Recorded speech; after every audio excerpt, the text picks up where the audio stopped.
बिस्मिल्लाहिर्रहमानिर्रहीम, अस्सलाम वालेकुम। आप देख रहे हैं शहजाद मलिक एक्सक्लूसिव। मैं हूं शहजाद मलिक और आज के प्रोग्राम में आप सबको खुशामदीद कहता हूं। नाजरीन, एक्सटेंशन, नए आर्मी चीफ की तैनाती होगी नहीं होगी, समरी कहाँ है, कब आएगी, नहीं आई, प्राइम मिनिस्टर हाउस ने लिख दिया, किसका कानून है।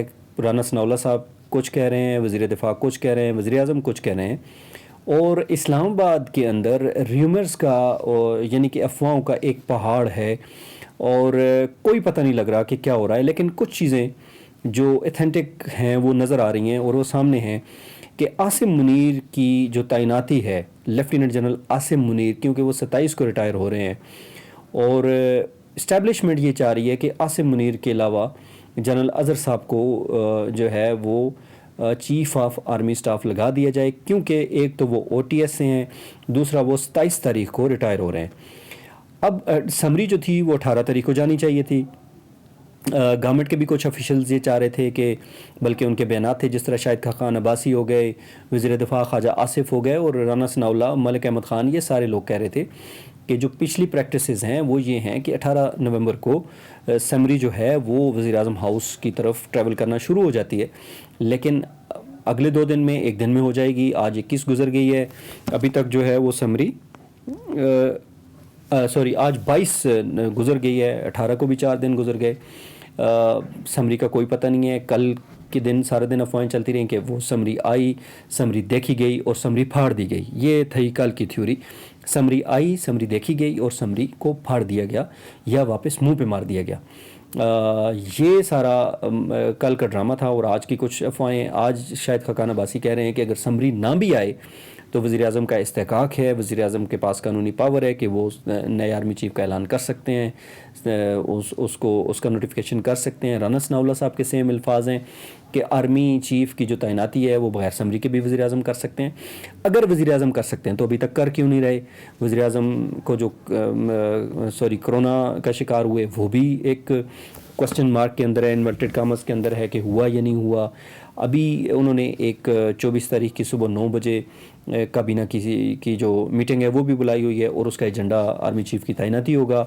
साथ ही वो जो है वो तुर्की जाने का भी ऐलान कर चुके हैं कि 24 तारीख को वो तुर्की का 2 रोज़ा दौरा करेंगे, फिर 26 हो जाएगी। लेकिन वाकफ़ान हाल क्या कह रहे हैं? वाकफ़ान हाल ये कह रहे हैं कि इस्टेब्लिशमेंट और जनरल बाजवा साहब ये चाह रहे हैं कि जनरल आसिम मुनीर जो OTS से हैं, यानी कि army training school, officers training school Mangla से हैं, और इससे पहले पाकिस्तान के सिर्फ एक chief of army staff general Ziaul Haq को भुट्टो साहब ने, ज़ाहिर है, बहुत सारे जनरल्स को सुपरसीड करके लगाया था, तो वो एक ऑफिसर्स थे जो ऑफिसर ट्रेनिंग स्कूल मंगला से आए थे। और ये अगर चीफ ऑफ स्टाफ लग जाते हैं तो ये पाकिस्तान के दूसरे आर्मी चीफ होंगे जो ऑफिसर ट्रेनिंग स्कूल मंगला से कोर्स के बाद पाकिस्तान के चीफ ऑफ आर्मी स्टाफ बनेंगे।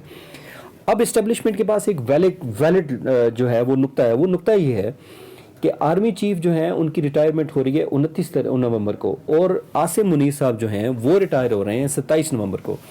अब आर्मी चीफ चाह रहे हैं कि 28 और 29 की जो सीनियरिटी है वो बने, ना कि 27 से बने, कि उनको रिटायर होने दिया जाए और 28 तारीख को जो है और 29 तारीख को जो सीनियरिटी बनती है वो बने, जिसके मुताबिक साहिर शमशाद मिर्ज़ा पहले नंबर पे हैं, दूसरे पे जनरल अज़हर हैं, तीसरे पे नुमान सिद्दीकी हैं, चौथे पे जनरल फैज़ हैं और पाँचवें पे जनरल आमिर हैं।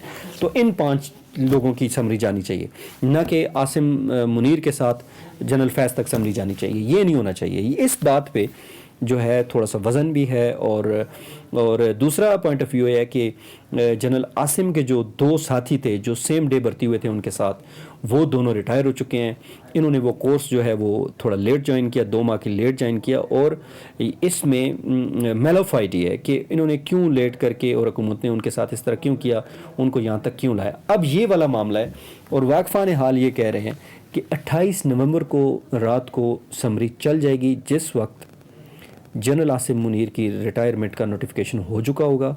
वो रिटायर हो जाएंगे 27 तारीख की रात को 12 बजे, और 28 तारीख की जो रात है 12 बजे के बाद जो 28 तारीख शुरू होगी, वज़ीर आज़म के पास समरी उस वक्त चलना शुरू हो जाएगी और 28 को आएगी और 28 की शाम को या 29 की शाम को उसका नोटिफिकेशन होके या तो बाजवा साहब को 3 महीने या 6 महीने की एक्सटेंशन दे दी जाएगी, या नए आर्मी चीफ की जो समरी है वो 28 तारीख को आएगी और 29 तारीख को अप्रूव होके जो नाम इस्टेब्लिशमेंट की तरफ से दिए जाएंगे وہ تو ایک کیا کہیں گے خانہ پوری ہوگی، لیکن جس نام پہ جنرل باجوہ اور اسٹیبلشمنٹ جائے گی وہ نام کو اپروو کرنا پڑے گا، چاہے وہ جنرل اظہر ہوں یا جنرل سائر شمشاد مرزا ہوں، جنرل فیض ہوں یا جنرل نعمان صدیقی ہوں، جو بھی ہوں.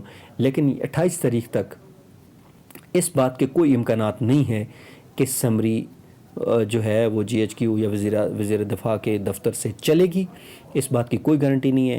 واقفان حال یہ بتا رہے ہیں کہ یہ سمری جو ہے وہ چلے گی 28 تاریخ کی صبح، اور اس وقت جس وقت lieutenant general Asim Munir retire ہو جائیں گے، کیونکہ ان کے نام کے اوپر جو ہے وہ مخالفت ہے فوج اور اسٹیبلشمنٹ، اور کور کمانڈرز یہ نہیں چاہ رہے کہ جنرل عاصم منیر جو ہے وہ لیفٹیننٹ جنرل جو ہیں وہ چیف آف آرمی اسٹاف بنے. چیف آف آرمی اسٹاف جو ہیں وہ P M A long course سے بنے، اور بنے بھی وہ جس کو باجوہ صاحب چاہیں. باجوہ صاحب مبینہ طور پر یہ چاہ رہے ہیں کہ جنرل اظہر عباس جن کا تعلق چکوال سے ہے ان کو چیف آف آرمی اسٹاف بنا دیا جائے. اس وقت ریومرز ہی ریومرز ہیں. اور دوسری بات یہ ہے کہ آپ جانتے ہیں کہ ایک نواز شریف صاحب اپنی فیملی کے ساتھ یورپ کے دورے پہ چلے گئے ہیں. اس کی وجہ واقفان حال یہ بتا رہے ہیں کہ سفارشوں کے پہاڑ تھے، سفارشوں کے لیے لوگ جا رہے تھے، ریٹائرڈ جنرل جا رہے تھے، بیوروکریٹس جا رہے تھے، نواز شریف کے قریبی ساتھی جا رہے تھے، اور انہوں نے بالآخر یہ تنگ ہو کے یہ فیصلہ کیا کہ 10 دنوں کے لیے گھر ہی چھوڑ دیا جائے، ہوٹلز میں ٹھہریں گے، سیر سپاٹا کریں گے تاکہ یہ 10 دن گزر جائیں. اور اس کے بعد نئے آرمی چیف کی تعیناتی کے بعد بالآخر نواز شریف پاکستان واپس تشریف لائیں. یہ سارا تھا آج کا معاملہ جو میں نے آپ کے سامنے رکھ دیا ہے. اپنا گردنوا کے لوگوں کا خیال رکھیے گا. اللہ حافظ و ناصر.